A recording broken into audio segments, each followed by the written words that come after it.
अस्सलाम वालेकुम। मेरा नाम रहान है और मैं वुहान यूनिवर्सिटी ऑफ टेक्नोलॉजी में पीएचडी का तालिब इल्म हूँ। मैं वुहान चाइना से आपसे मुखातिब हूँ।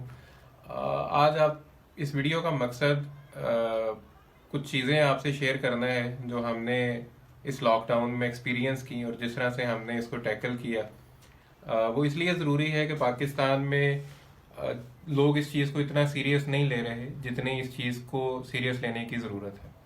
यहाँ पर मैं दो मिथ्स इसके बारे में क्लियर करना चाहता हूँ। पहली तो शायद पाकिस्तान में लोगों के जहन में ये है कि गर्म मौसम में ये नहीं फैलता, जो कि रियलिटी नहीं है। गर्म मौसम इसके स्प्रेड को स्लो ज़रूर कर देता है, लेकिन इसके स्प्रेड को बिल्कुल ख़त्म नहीं कर सकता या वायरस को किल नहीं कर सकता। इसकी वाज़ेह मिसाल ये है कि ऑस्ट्रेलिया में और गल्फ़ कंट्रीज़ में जहाँ पर इस वक्त अच्छी खासी गर्मी है, वहाँ भी ये स्प्रेड हो रहा है। तो पहले तो ये चीज़ मत सोचें कि ये गर्म मौसम से मर जाएगा। दूसरी बात ये कि हम ये समझ रहे हैं कि मोर्टेलिटी रेट इसका सिर्फ 2 से 2.5% है, तो इतने तो आम फ्लू से भी लोग मर जाते हैं और बुखार से भी मर जाते हैं, तो इसको इतना सीरियस लेने की ज़रूरत नहीं है। लेकिन हम ये भूल जाते हैं कि इसमें जितना पैसा और जितनी एफर्ट्स चाइना ने इन्वेस्ट की हैं इस मोर्टेलिटी रेट को 2-2.5% रखने में, वो रिमार्केबल है। वो कोई भी और दुनिया का मुल्क उसका तस्वर नहीं कर सकता, और पाकिस्तान जैसा मुल्क तो बिल्कुल भी नहीं। तो ये मोर्टेलिटी रेट बड़ा इजीली 10-12-15% तक हो सकता था अगर चाइना इतनी एफर्ट ना करता। तो ये बिल्कुल भी आम नॉर्मल फ्लू नहीं है और इसको इस तरह से मत लें। अब ये कैसे फैलता है, इसकी तीन बुनियादी है। अगर आप किसी ऐसे शख्स के कांटेक्ट में आते हैं जो ऑलरेडी इन्फेक्टेड है, तो उससे आपको ये हो सकता है। दूसरा तरीका इसका ये है कि अगर मुतासरा शख्स किसी जगह के ऊपर मौजूद था और उसने वहां पर खांसी की या छींका, तो उसके जो मुंह से वो निकले, ड्रॉपलेट्स निकले, वो किसी सरफेस पे गिर गए और उस सरफेस को, उस चीज को आपने टच किया, तो वहां से ये हो सकता है। थर्ड ये कि वो ड्रॉपलेट्स जो हैं वो हवा में मुअल्लक भी रह सकते हैं कुछ अरसे तक। तो अगर किसी जगह पर एक मुतासरा शख्स गुजरा और वहां पर वो छींक गया या खांसी की, तो वहां पर आपको ये प्रॉब्लम हो सकती है। अगर आप वहां पर ये गुजरते हैं तो आप उन ड्रॉपलेट्स को कैच कर सकते हैं। अब बात यह है कि इससे कैसे बचा जाए। सबसे पहली चीज जरूरी तो मास्क। हमारे पाकिस्तान में शायद इस चीज को एक लोगों ने मजाक बना लिया है कि जी मास्क पहनने का मतलब पता नहीं क्या है। तो सबसे जो इफेक्टिव इसका तरीकाकार है वो तो यह है कि जी आप मास्क पहने।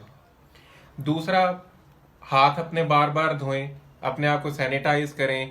प्लस पानी पिए, गर्म पानी फ्रीक्वेंटली, जितना ज्यादा हो सके सिप करें। ज्यादा एक दफा में गिलास ना पिए, 1-2 घूंट काफी है, लेकिन फ्रीक्वेंटली पिए और बच्चों को खासतौर पे बार बार पिलाएं।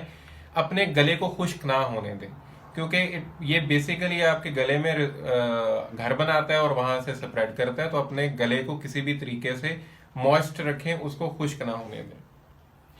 अब जो स्नीजिंग है, जब आप नॉर्मल कोल्ड फ्लू में भी स्नीजिंग होती है, तो आप अपनी एल्बो यूज करें बजाय कि अपने हाथों के। और ये चीज बच्चों को भी सिखाएं कि एल्बो यूज करनी है, एल्बो में स्नीज करना है, हाथों में नहीं करना है। क्योंकि हाथ आप अनइंटेंशनली अपनी आंखों को, नाक को या मुंह को लगा सकते हैं। ये रुकना इस चीज से। आपने अपने मुंह को गैर जरूरी तौर पे टच नहीं करना, और स्पेशली अगर आपने मास्क पहना हुआ है तो अपने मास्क को आपने टच नहीं करना। सबसे जो जरूरी चीज कि आप अपनी सोशली तौर पे अपने आप को डिस्टेंट कर लें बाकी लोगों से।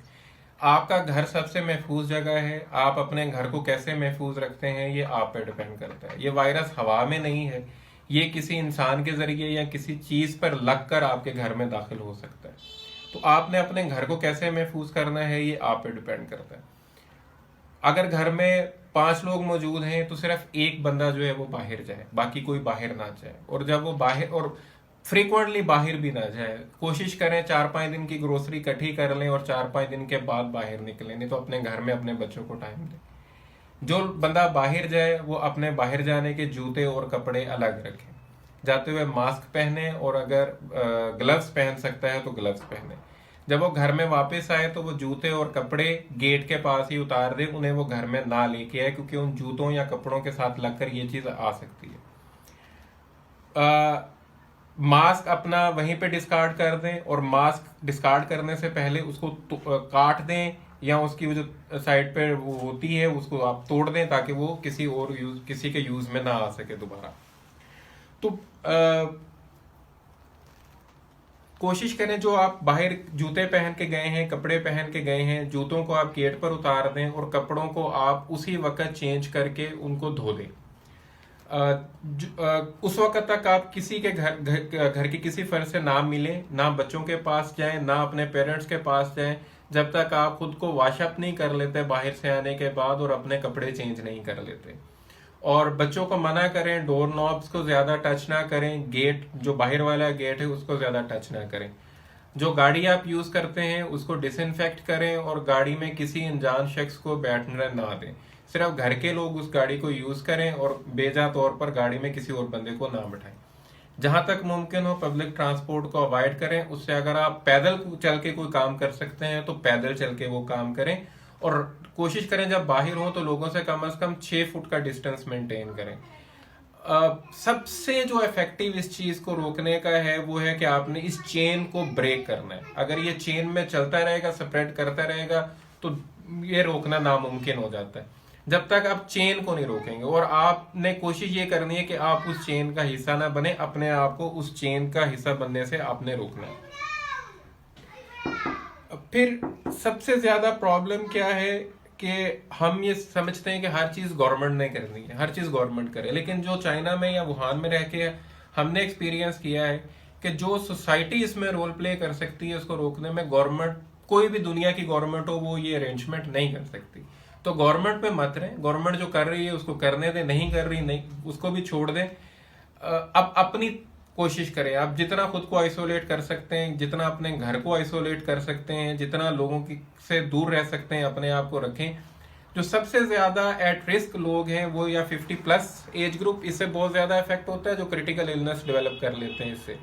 प्लस जिन लोगों में पहले से कोई प्रॉब्लम है, जिस तरह डायबिटिक है, हार्ट प्रॉब्लम है, वो अपने को इससे बचाएं। तो प्लीज इसको खुदा का वास्ता है सीरियस लें। ये जुक्तबाजी से या फेसबुक पे मीम बनाने से ये खत्म नहीं होगा, ना फेसबुक की डिस्कशन से ये खत्म होगा। कि प्लीज इसको खुदा का वास्ता है सीरियस लें। दुनिया का डाटा ये शो करता है कि जहां पर भी ये केसेस 100 से ऊपर गए हैं वहां विद इन वीक ये थाउजेंड्स में चला जाता है।